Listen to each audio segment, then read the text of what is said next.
trying to emulate.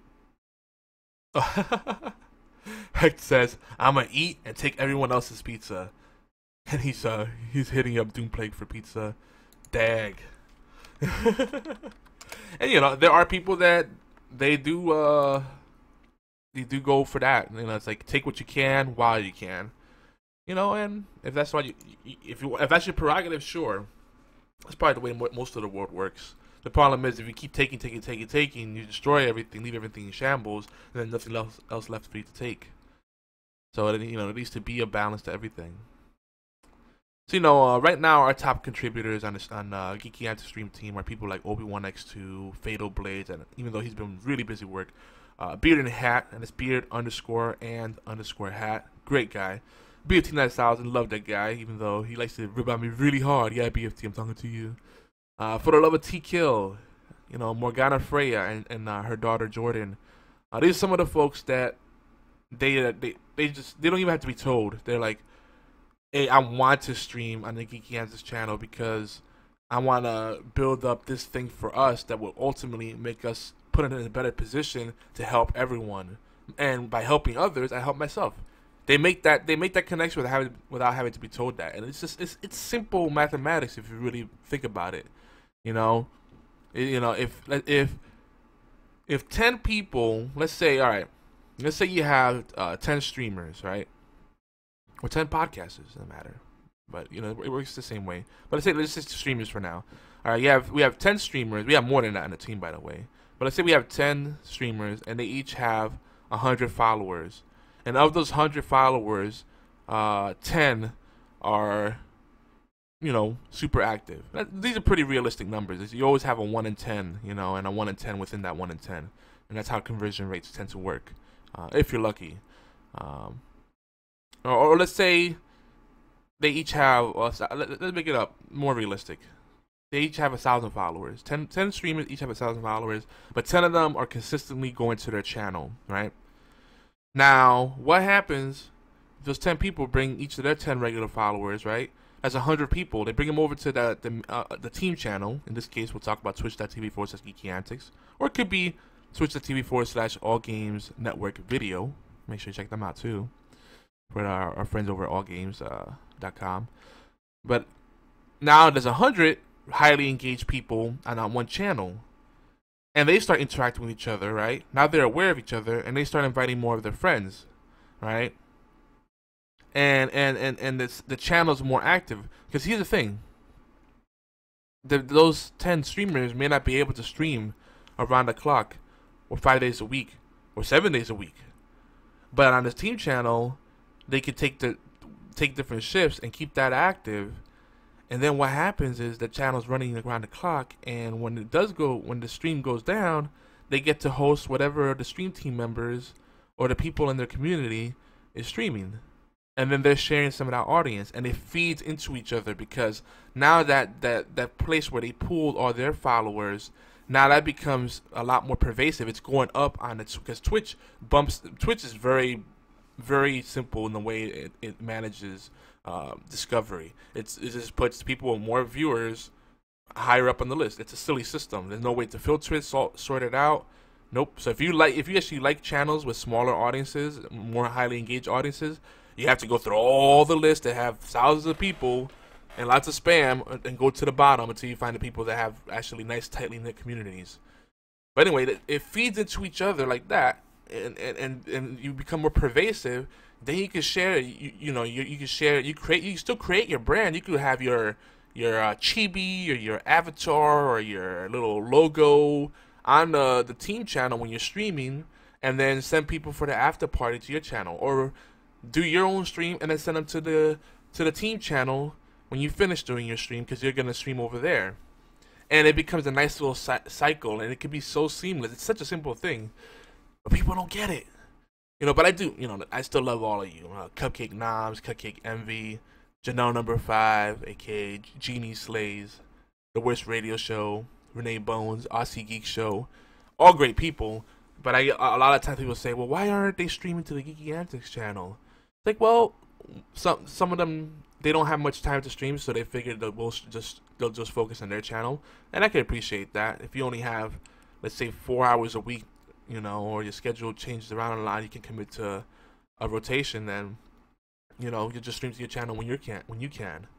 And then others they just stay on the grind, focusing on their thing. And I'm not saying any of these folks are like in that boat, but this is what I see. People just say, I'm just gonna keep putting as much time as I can. Whatever time I have free, I'm gonna keep streaming. But they're not doing the after party. They're not cross promoting. They're not doing podcasting. You gotta go beyond your home base. That's the essence of marketing. Like video game publishers don't just advertise inside of video games. They go beyond video games. They go through the media outlets online. They go through traditional print. They run TV spots, radio spots. They go beyond their home base, because you gotta do that.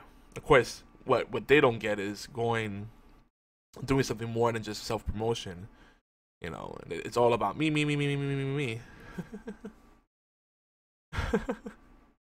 They're still talking about pizza in here. Wow, you guys are funny. So anyway, so that's my thing, and another thing that I will say that I've noticed, for those of you out there that have your own teams, your own networks, you can still be part of the gang. You can still be part of the Geeky Ants network. You're more than welcome to, because we're a network of network. We're a team of teams, and the way that we set it up is, the more people contribute, they start leveling up. They're the people that are, everybody's an independent contributor. They can do their own thing. There's no exclusivity, but we do love if you can do some exclusive stuff for us. That's even better, like a flagship podcast or exclusive article. That's cool too. But if you have an article on your website, like the Worst Radio Show has a lot of great articles. Hey, and you say, hey, can you feature this on Geeky Antis? Hey, no problem. And you can either share the same exact article and just do proper attribution to the original source, or edited version of it with some additional updates and insights, or have a third party do like a foreword, a preface of sorts. Because nowadays search engines actually don't ding duplicate content as long as the original version is credited. So a lot of people don't know that, for a little search engine optimization for you guys. So the thing I've discovered is, sometimes you just have to ask. A lot of times we're afraid to ask.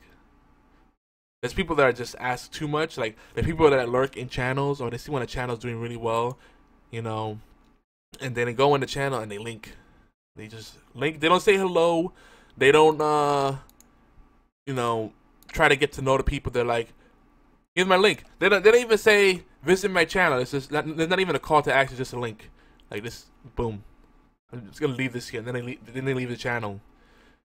That's the worst thing to do. What a waste of time. What a great way to get yourself reported and get people to troll your channel and whatnot. But for the rest of us, it's quite simple. What do? You just ask. And it's something everybody has to work on. I need to ask more.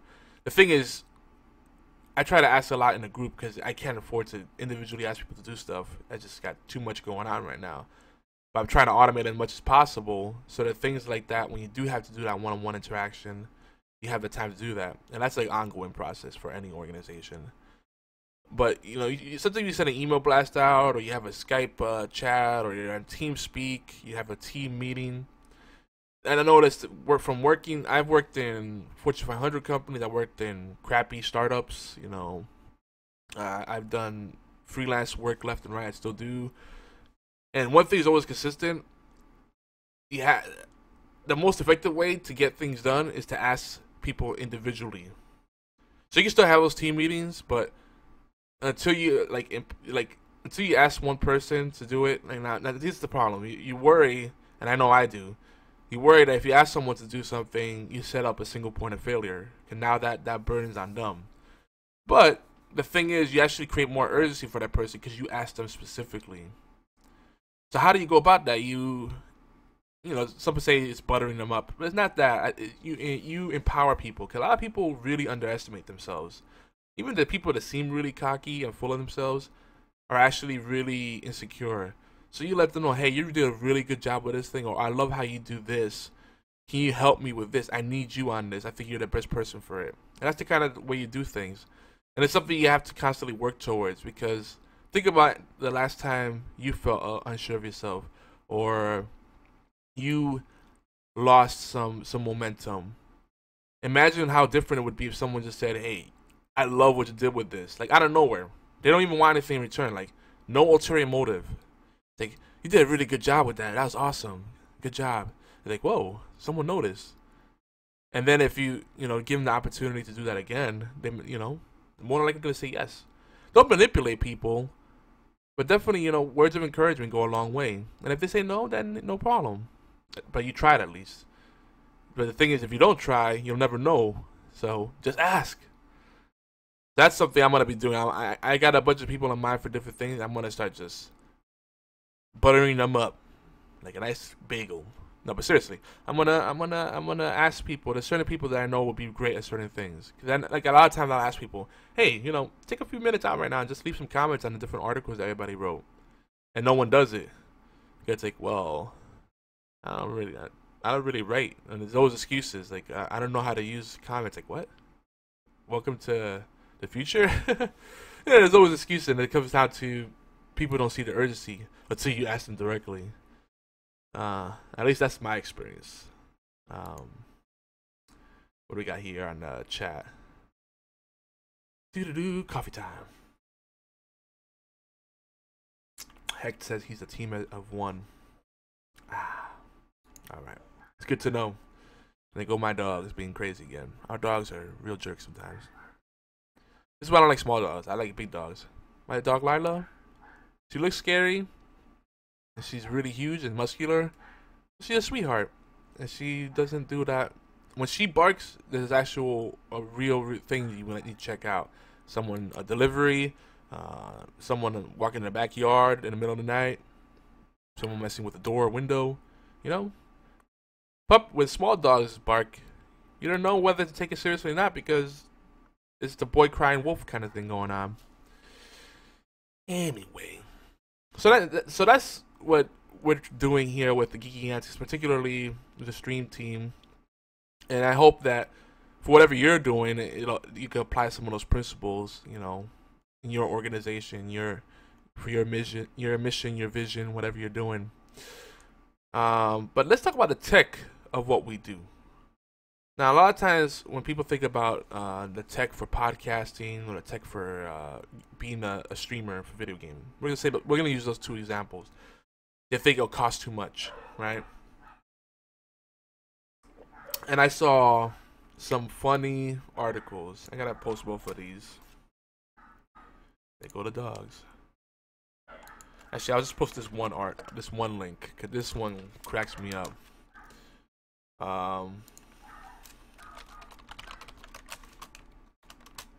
TC, I am getting it. I don't know if I'm getting it next week. Start with Battlefront, but if I do get it, it'll probably be for Xbox, because I think more people, my friends, are gonna be playing it there. I could get the PC version; it'll run beautifully, but I think I'm gonna get an Xbox One. Who else is getting Star Wars Battlefront? Anyway, I just shared a link in the chat. It's on bargaineering.com, and they do price comparison of consoles.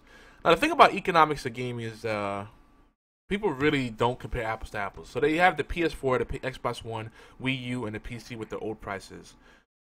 But all right, even at the new prices, like right now, Xbox One, you can get it for like $350 plus tax, $349.99, and in select retailers, you could get another free game with it.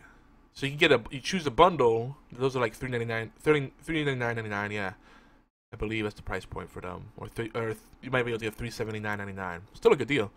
And a free game, and that's some extra pack-ins, right? And then you get another game on top of it. That's $65 value. New games. They have Black Ops 3 you could choose, Fallout 4, some other games. All new games. Halo 5, Tomb Raider, Rise of Tomb Raider.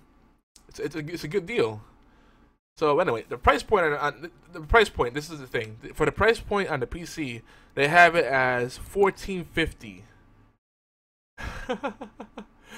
Yeah, and Duplay points out, does the PC have free controller now? Because under controllers, because they have different rows. They have a custom machine, custom additional controller, cost of buying 12 new games, custom multiplayer over 8 years. There's a lot of flaws with this. It's a great table to start off with, but the cost of a controller, of additional controller, PS4 $59.99, Xbox One $59.96, Wii U $49.99, PC $0. And I guess they're trying to say you don't need a controller for the PC because you use keyboard and mouse. Okay, whatever. That's the PC Master Race mentality. Like, you don't keyboard and mouse all the way. You never need a gamepad. There's games that do work better on gamepad, and I use my Xbox 360 controller, my Razer Anza, on the PC a lot. Especially if it's an option, it's fully supported. Why not? So that's not even a big deal here. So they say that the cost of buying 12 new games, they have the same exact price across the board, which I call shenanigans on, because on PC, even new releases, AAA titles, are cheaper at release. And if not, shortly after, they do a deal on it because they have more margin to work with. On PC, they're not paying the crazy licenses, the license fees and all this crap to put it on the platform. That's what happened with the gaming consoles. It's a lot more open, so they have more wiggle room with the price. So you might see a $5, $10, even $20 price difference within a month on a PC, and this is very common. So I would call shenanigans on that. I'd say the cost of buying 12 new games, I'd make it at least $100 cheaper. The thing that also they don't look at is they look at the cost of multiplayer, and they're saying that's more expensive on the gaming consoles. All right, so that's a fair point. That is an expense you got to spend, but the thing they really don't look at is they have the annual average over 8 years. They're saying the average lifespan of a console is 8 years of any of these platforms, if you're using it for gaming, that is. So for PS4, $204.85, Xbox One $227.34, Wii U $141.11. Again, it's per year, and PC $278.82. That's pretty fair. So this actually, because this is not really averaging out the total properly, the number on the PC I guarantee will be much lower, by like $50 to $100 per year. Here's why. That the sweet spot for most gaming consoles is 6 years. That's this 5 to 6 years that you'll have full support and actual worth a lot of content coming in. Look at the PS4 and Xbox One. The first year they didn't really have anything. Same thing with the Wii U. So you don't even count that year. And these consoles are probably going to see another. I wouldn't even say the first 2 years have been really quiet, but we'll say the first year. So I think now we're in the 5-year cycle, and then they might do new systems, or they might write it out. But you have like 5 really good years on consoles, and then the rest is all kind of like, we're just kind of milking it at this point. I would say the strongest years are in console. The weakest are almost always the first year or two, when it's a transitionary period and people are not changing over. And then the last 2 years can be some of the strongest because the developers finally find ways to take full advantage of the hardware. Yeah, and GK says the price comparison is using the most expensive Xbox bundle. The main bundle is the same as PS4, making the two basically equal. Yeah, yep. Live is constantly $30. PlayStation Network is rarely on sale. Yeah. Yeah, this is an older article. But even if you adjust for those things, I think the glaring problem is that they're talking about the cost of multiplayer. And then they really need to look at the cost of ownership overall. Total cost of ownership. I would average a PC at 7 to 10 years, because a lot of times a small, you can keep a lot of the main parts on the computer, upgrade the video card, motherboard, and processor, of course RAM, and keep the rest of the guts, and you're pretty much good to go for another while. So I would say 8 years is more accurate for a computer for that, where you say this is an investment for the next 8 years. On a console, not so much. Not to mention, a console said to have higher failure rates, and if you have to fix a console, you more than likely have to replace the whole thing unless it's under warranty, and then you might pay nothing or you pay a small fee, $100, $200, whatever. So those hidden costs add up, you know. And consoles are proprietary. You don't have the benefit of competition to be able to choose prices and choose their parts, so you know you can get the best deal possible, the most value, the most bang for your buck. So really, when people say that this whole fallacy of gaming PCs being more expensive, that's so wrong. You know, it's so wrong. Because if you look at the expense over time, consoles are a lot more expensive. Yeah, just need to upgrade that graphics card. That's usually what nowadays the technology on PC is not changing that significant anymore. That if you have to upgrade within the next 5 years, and you have a fairly recent motherboard, as long as you have PCIe, because what was the older thing? What was the older video plug? The AG something. You didn't even have that anymore. That's not really a thing. That PCI Express ended up winning out. But God, what was that? AGP, Advanced Graphic Processor. That didn't catch on. But now, for a long time, serial ATA has been standard. What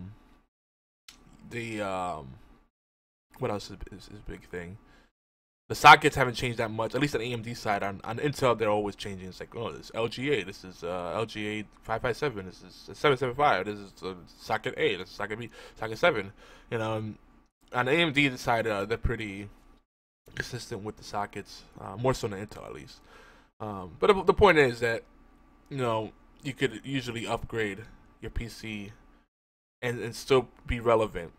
Unless you're someone that needs to constantly be on the cutting edge, then you're spending big money. But it's $1,400 for a PC. Like, honestly, that's a bunch of. I was about to say a bad word. It's a bunch of crap.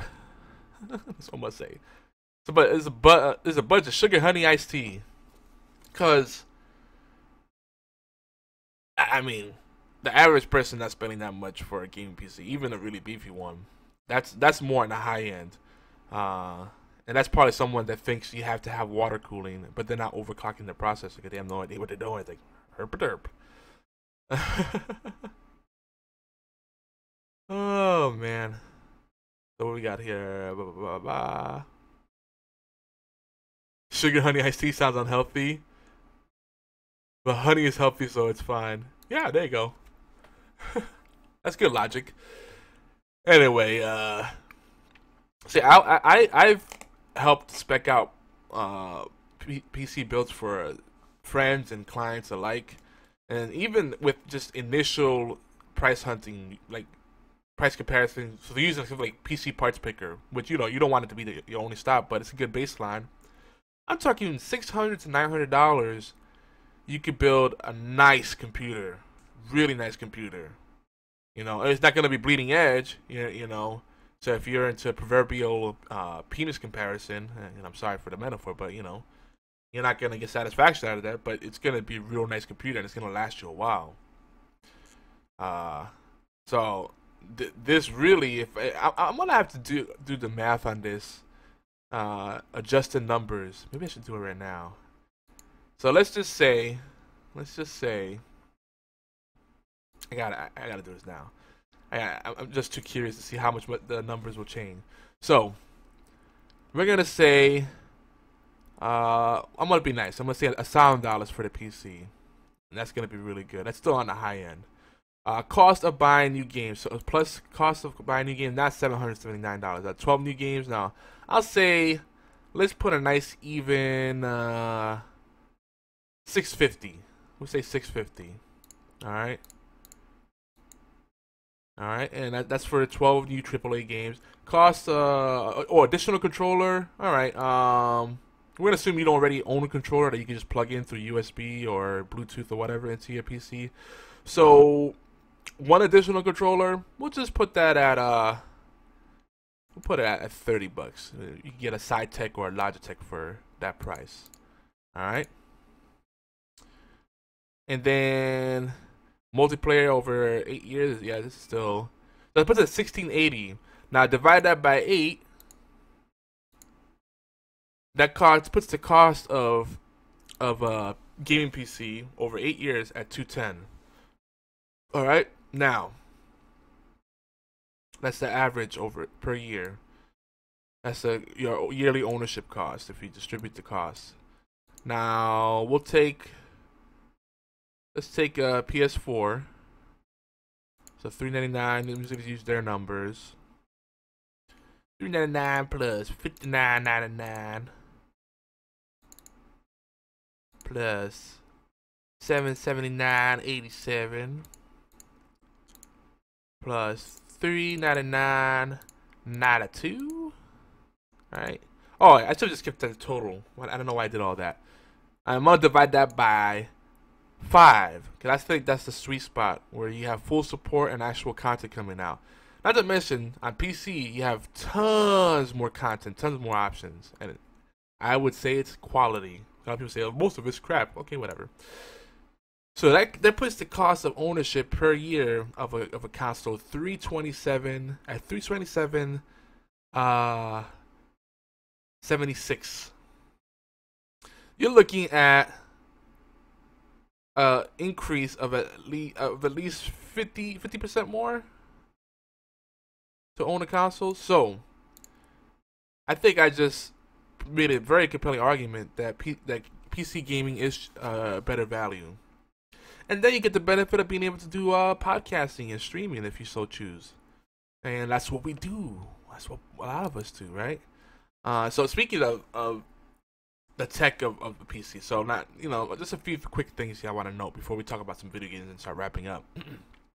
Big thing that people often ask is, should I go with an analog / XLR mic or a digital / USB mic? I think they're both great, but I'm gonna tell you what my personal experience is. With USB, super convenient, plug and play, done. And with USB, you have a built-in sound processor. So as long as that sound processor doesn't go kaput, you got a really dependable device. And most digital mics are dynamic condensers, and you just gotta know whether it's a side address, front address, whatever. Most mics are front address, but if you have like a Yeti, that's side address. That's what I'm using right now. If I had to do it over, and I had the extra money to spend at the time, I probably would have gone analog, just because with the XLR you have a lot more options, and you're not setting up a single point of failure, because a digital microphone, a USB microphone, the sound processor, the compression, everything's handled by that one device. All right, and I love the Yeti. Don't get me wrong, but it's a lot easier to get the fine control, and it depends. If you just want to set it up and have good use out of the box, USB all the way. Analog is a lot of things that could go wrong and a lot of maintenance, but it's smaller parts that you can replace, right? With the analog, you can use a sampler, you can use a mixer to adjust individual sound levels and do stereo mixing.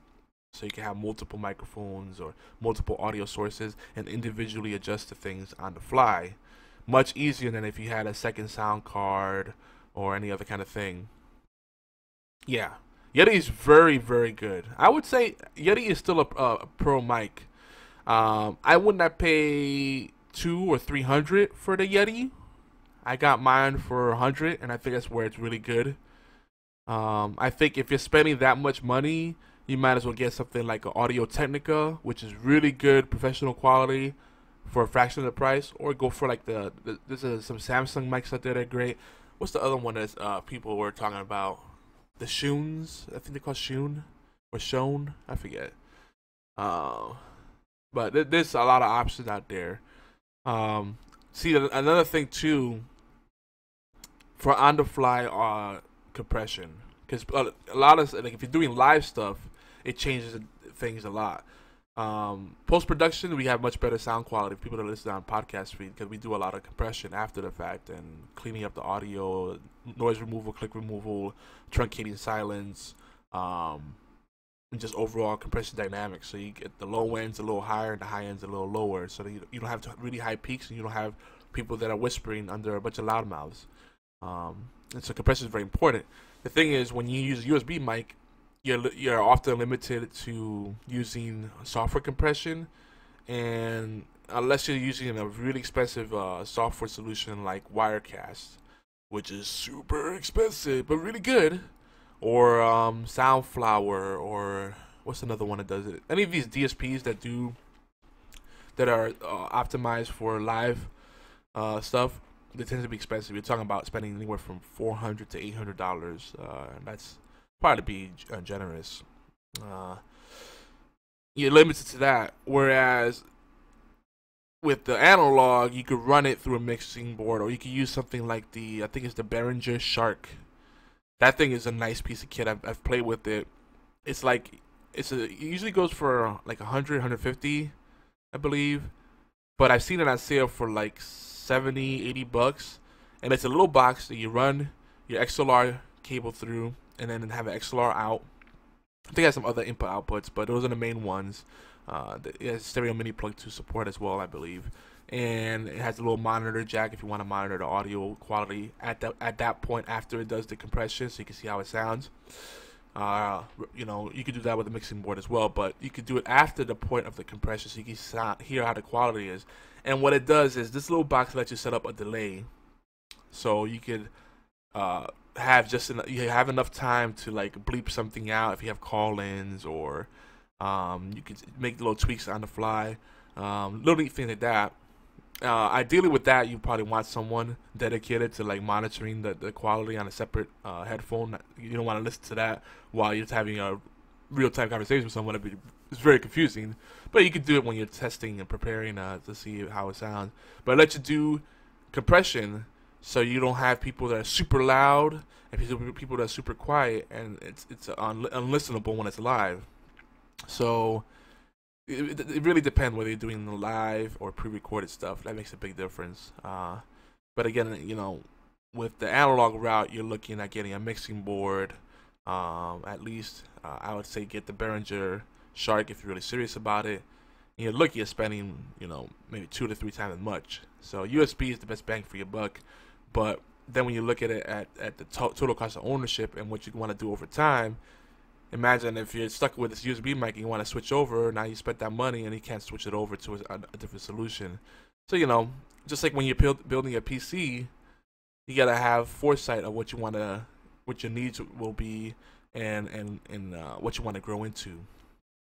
Another thing that people mention is hybrid drives versus dedicated drives, and Tiger Claw says he has the best mic ever. It is great. It is a great microphone. But if you listen to like Total Biscuit, he knocks on it because it's like he doesn't like the quality when compared to other things. And it's hit him.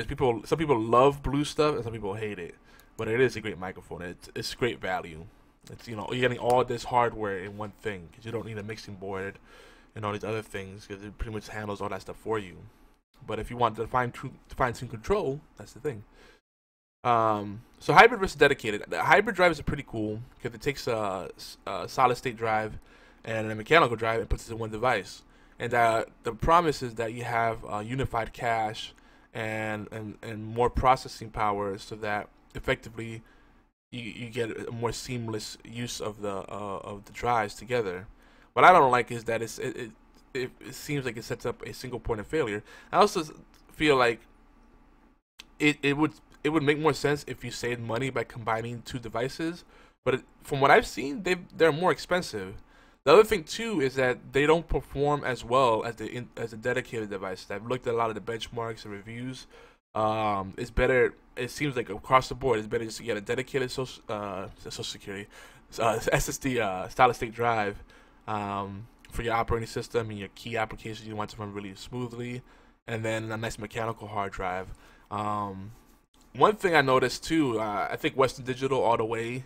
You don't really have any other options besides Western Digital these days anyway. Definitely not Seagate. And people say, oh, go with the black all the time. I say it depends.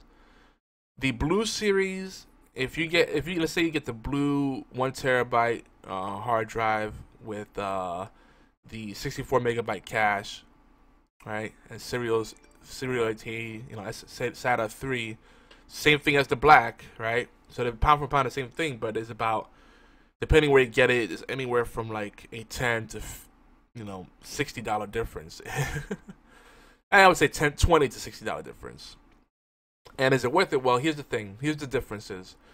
With the Black Series, you get the 5-year warranty, which is never a bad deal. And if you want, you can spend like $10 more and get a data recovery plan. I don't know if that's really worth it. It's worth it if you are gonna have, if you feel like you're not gonna be doing a lot of backups, and you feel like, or maybe everything's gonna blow up at the same time, and you want that peace of mind. $10. What do you really ask for? A little extra peace of mind for $10? All right, sure. Right, I go for it. I get the extended warranty too. Why not? A little extra peace of mind. Why not? The thing though, people think the Black Series is hands down better, and I've saw a lot of benchmarks. People that are really these people that tested them are like IT people, data recovery specialists, people that are electrical engineers, and they can go into the ins and outs of this. The Black actually makes more noise, and the read rates, the average read speed on the Black, when you compare it to comparable blue, is actually slower from a lot of the real life tests. Where the Black is better is that it has better random access speeds. So if and that all comes down to like what kind of indexing you're running, your operating system, what kind of tweaks you do. So the blue outperforms the Black in average read rate for about, I've seen rates 20 to 50 megabytes more a second. That's a bit of a variation. I still say the Black is better because you get that extra. And the difference in random access time is like 12 milliseconds to 19 milliseconds. Yeah, and Tiger Claw's a big fan of the Black because he has ones that are a couple of years old and they still work. You know what? I never had a hard drive go bad for me personally until my recent debacle with my Seagate 3 terabyte hard drive, which I ended up, I tweeted it out. I ended up taking it out of the casing and to see if I could get it to work as an internal drive, and I plugged it in, and it didn't get picked up. I might have to mess around with it at some point. Put it in like a different enclosure. I thought maybe the enclosure went bad, but it's just not coming up at all. So I'm gonna mess around with it some more. 'Cause 3 terabytes, it feels like such a waste. Good thing I had most of that data backed up, but it's still like recovering from that, and like I lost a lot of voicemail messages that I had, podcast files. That was like my hard drive for archiving big data, multimedia, and I lost a lot of stuff. Most of that stuff is on servers, but still, I like to have my own little backup as well. And yeah, that's a pain in the butt. But the Seagate, people are like, why did you go with Seagate? Like, well, I got a really good deal on it, and I couldn't say no. So that's the thing about it. When it comes to tech, there's deals that sound really good because you save a lot of money, but then you think about the cost of what happens when that goes bad. Maybe that component will break something else in your system, like say a motherboard or power supply. Probably not a place you want to cheap out. Fans, you want to have good fans. I'm a big fan of like Antec. Cooler Master makes good stuff. Thermaltake has good ones. Those are the main ones I can think of right now for fans. But anyway, when I talk about fans, not a very exciting side of building PCs. But the cheap stuff could come out expensive in the long run. That's the thing. The last thing I would say is when you seek advice from people, about tech, you're building a computer or you're looking to get into podcasting or streaming, get the advice from people in a similar place in life as you, right? And I'm gonna drop kick my dogs in a little bit here. This is why I say this. If you know someone that spends $3,000 building a new computer every couple of years, right? And you got a family of let's just say 8 people that you got to support, right? Probably don't want to get advice from that guy if he's single and doesn't have any like responsibilities to worry about, no bills. Maybe he lives in mama and daddy's basement. You know, you wanna get advice from someone that can relate to your life situation and your budget. They could tell you, they could give you sound advice that matches what you're looking at. But again, have that foresight to say, hey, I want something that will last me a while, so I want a good base system. Good, maybe you get a bare bones system or a pre-built system with good components, and then you upgrade that little by little.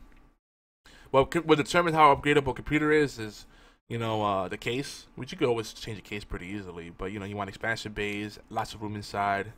Cause some video cards and CPU coolers could be huge, like the Evo. What is it? The Evo H212 or whatever from Cooler Master. That thing is huge, huge. And in most cases, it's just barely fit it in there. And you need a motherboard that has enough room on it to have a long video card and have the RAM and the cooler and not have things obstructed. And yeah, lots of things to consider. So you want to make sure you don't cheap out where it counts, so that later on you can build upon that. Upgrade the RAM, upgrade the video card. And that's usually what you'll have to look at in the short term, and maybe even the long term. You might get lucky and get a motherboard that's still very solid and doesn't break down on you. And warranties, if it's a full warranty to actually replace a bad part, for 3 to 5 years, that's another reason you pay more. So that's things to consider. But some people just pay more just for the sake of showing off. They're like, I'm gonna get a $2,500 video card. I'm future-proof, but do you really need that much power? I mean, if you have it, you have money burning your pocket, why not? So anyway, before we start wrapping things up, let's talk a little bit about video games. So, coffee is really good. That sounds weird, doesn't it? What have I been playing? What have you guys been playing? I've been playing Elder Scrolls Online. I haven't been doing too much gaming. Hearthstone just came out with Lord of Explorers or League of Explorers. So I have to buy that and check that out. That looks pretty cool. I got to play with some of the cards through the arena because they already introduced it to arena. So there's a lot of cool things. They have a mechanic called Discover.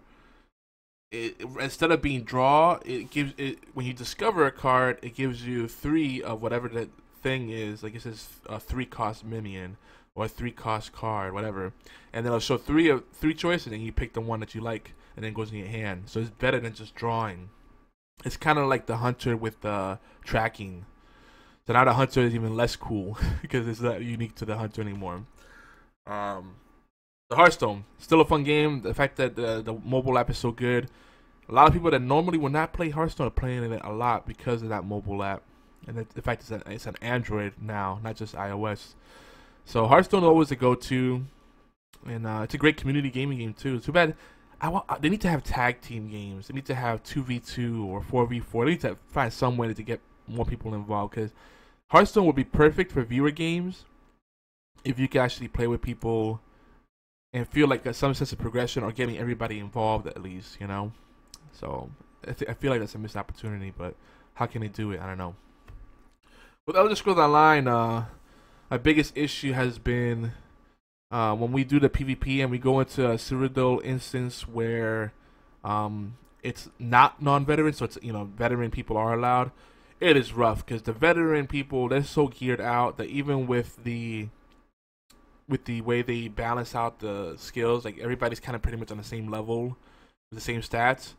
The gear gives them so much of an advantage, and the spell loadout that they have, the skill load that they have, it is just ridiculous. Like guys, I don't know if they changed the base stats or what, but there were people like 4-hitting my mage. I was like, oh, I might have to go battle mage and just go with heavy armor and not rely on my spells as much and be able to actually smash people.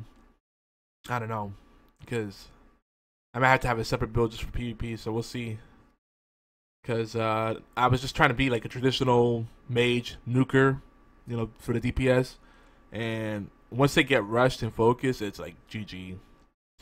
I did get a chance to try out Imperial City. I scored some Microsoft money.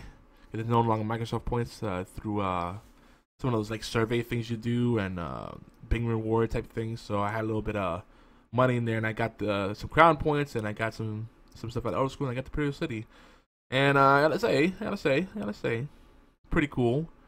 But it feels like a lot of the expansion content is gonna be for high level people, for end game players, because this is hardcore. The dungeon, the White Gold Tower, is doable because it scales according to your level.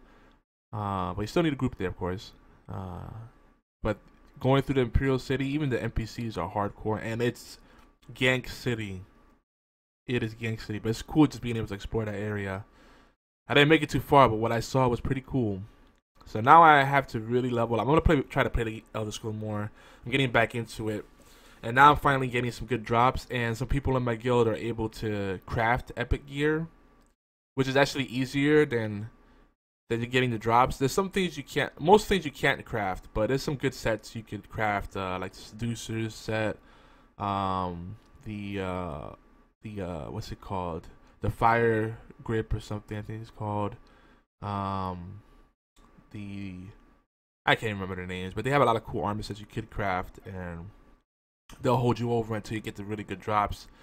The drop rate seems to be adjusted too, so I've seen a lot more people farming dungeons and delves, you know, trying to fight the bosses and fight any of the mobs and hoping to get some good drops. So if you like repetition, you can always have fun there.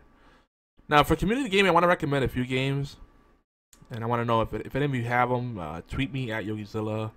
You could tweet at Geeky Antics. Leave us a comment on YouTube, whatever you prefer. Leave us a comment on the website. Use the forums. There's lots of ways to reach us. Private message us or public message us on geekyantics.net. There's tons of ways to do it. But here's a few of the games. Hold on a second. I got Tyclaw says the CPU cooler he has is huge as the Fantex. Which one is that? Link me in the chat when you get a chat, or PM me with that. I want to see which one you have. Be curious. And Hector's having trouble. He's playing Candy Crush. There's one level he can't beat. Thanks for that. You don't have fun with Hearthstone? He said BFT says he's been playing Hearthstone lately, but he doesn't have fun with it. It's a shame. I love the game. I love deck building games. Like, if I had the time, I'd be playing Soul Forge, Scrolls, Shadow Era, Hearthstone, all those games. It's just I will not get tired of it. But my gaming time is rather limited these days. But anyway, for community gaming, I would invite you guys to get Torchlight 2. Tons of fun. I think a bunch of us are getting Diablo 3 if you don't already have it. Someone offered to donate it to me. I might have that this weekend. And start playing on the PC side, because I already have it on Xbox One. Full Mojo Rampage, another great game. It's a dungeon crawler, but with a little more friendly feel, I would say, to it.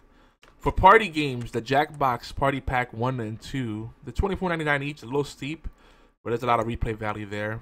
It's a good alternative to Cards Against Humanity. And Mount Your Friends, good times with friends.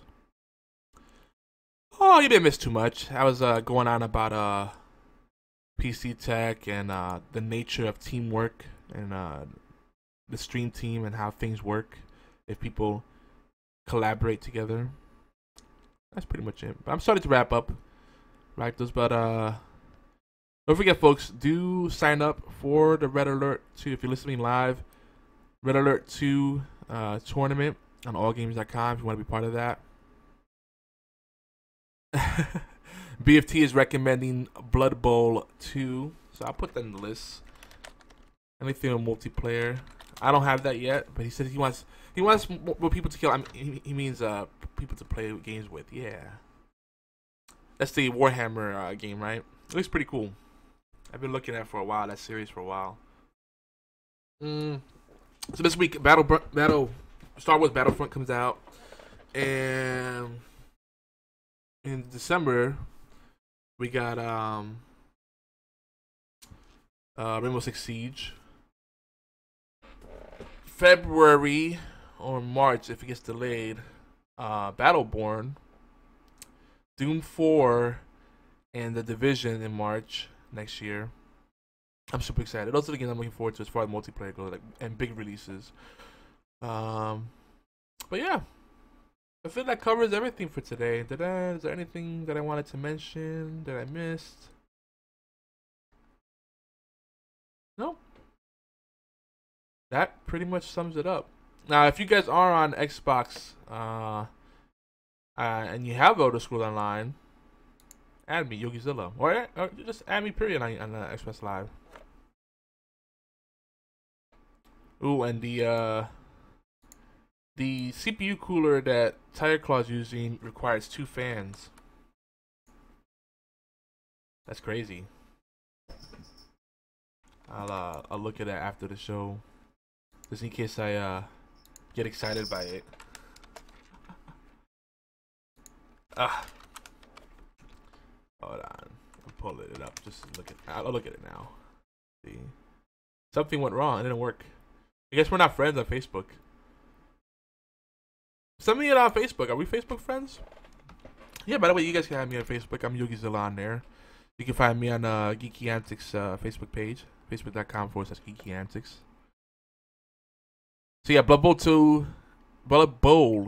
is Warhammer Football. Turn-based football strategy with RPG elements.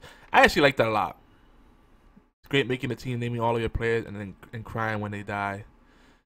Cause yeah, they die. That's it. It's done, right? You know, I think who has that? I think Ryan has it. I love the concept. It sounds really cool. So let me know when it goes on sale. I'll see if I can pick it up. Right now, the money's really tight. But I would love to play it. And hey, now I have a rig that can handle it and allow me to stream it at the same time. Cause I could handle most games before, but now I can actually stream them too. Yeah. Anyway, it's time for some shout outs and love.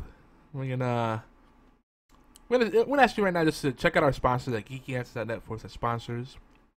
And if you have some money burning a hole in your pocket, you know, consider leaving us a donation. geekyantics.net/donate, or just go to bit.ly/gang-tip. And gang, of course, stands for Geeky Antics Network Global. We are the gang, the people, the geeks that do wonderful things together. And I'm derping it up right now with something I'm trying to do. And don't forget, folks, TWTT can be found wherever fantastic, wonderful podcasts and people can be found. Wonderful people like yourself. Wonderful people like BFT, Tiger Claw, you know, all those cool people. We're on, you know, and these are just a few of the places: Stitcher, iTunes, Player FM, Zoom/Windows Marketplace, TuneIn Radio, and Spreaker. And we're also on allgames.com, where you can join us live by just going to allgames.com. You can also click the live/chat button, and that'll put you in the chat room. And then you hit play, and you know, the little triangle pointing to the right on the player. And you know, it's HTML5, so it'll work on pretty much any device. And we're there on allgames.com every other Saturday unless otherwise advertised. We're live noon Eastern, 5 p.m. in London, 7 p.m. in Bucharest, and that's 9 a.m. We start at 9 a.m. on the West Coast, PST. Hey, baby, my cat wants attention, so I guess it's time to go. And she's like, it's time to wrap it up. And then geekyantics.net. Get over there, you know, take a few minutes. Prove me wrong. Prove me wrong. Prove to me that we have not become lazy boogers. And take a few minutes out to leave some comments on not just geekyantics.net, but also allgames.com, because they've shown us a lot of love. Even though Derek is a bit of a jerk. Okay, Tiger Claw, I've seen this CPU cooler. What I don't like about it is strictly Intel, whereas the Cooler Master Evo has a similar build, but yeah, it's only a single fan, single heat spreader, but you can use an AMD or Intel. That's pretty. It's pretty much that thing is pretty much the Cooler Master, but doubled up. It's the same exact design, but strictly for Intel. What else were we saying? So yeah, leave some comments. Prove me wrong. Prove me that people can rally together and take a few minutes out of their busy lives. Work as a team. Leave some comments. It won't kill you, I promise. We won't send you unsolicited mail. And that's it. That's actually all the plugs. Yeah, what do I say at this point? Do I have something snappy? I love you guys. And now, for the wonderful outro that, if you've been listening for a while, you've probably come to know. Enjoy. We thank you. We thank you for every crumb, biscuit, and cake you bring to the table. Because Doctor Who belongs to all of us. What you bring to the timey-wimey tea time in your live chat participation, comments, likes, shares, tweets, and voicemail, all of it means the world to us. Love, true love, never fails. Do you like it? If you like what we're doing, well, tell us for God's sake. Shout it from the rooftops at geekyantics.net or call it in 206-415-4987. That's 206-415-4987. That's it. Bless you. So long. And thanks for all the fish. Hold on, it won't be that long, just a wee while, because the timey-wimey tea time will be back. We'll return next Saturday with fresh insights, questions, and epiphanies about Doctor Who. And heck yes, everything geek. Maybe same bat time, absolutely the same bat channel, every Saturday. Timey-wimey tea time.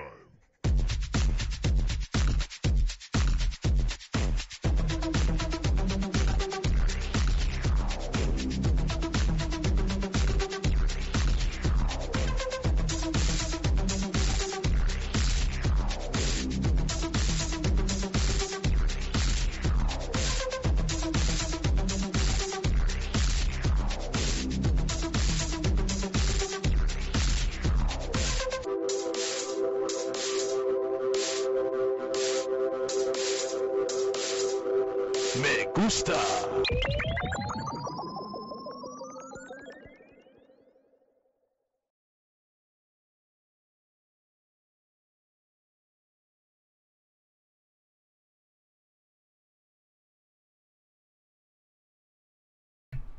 Alright guys, stop the recording. I might be streaming a little bit today before we do the, I don't know what time the Red Alert 2 competition is, tournament on all games. I think it's going to be going through today and tomorrow. But, I might play some Elder Scrolls Online. I don't know if I'll stream it or not. And I don't know about Gang Night tonight. We'll see.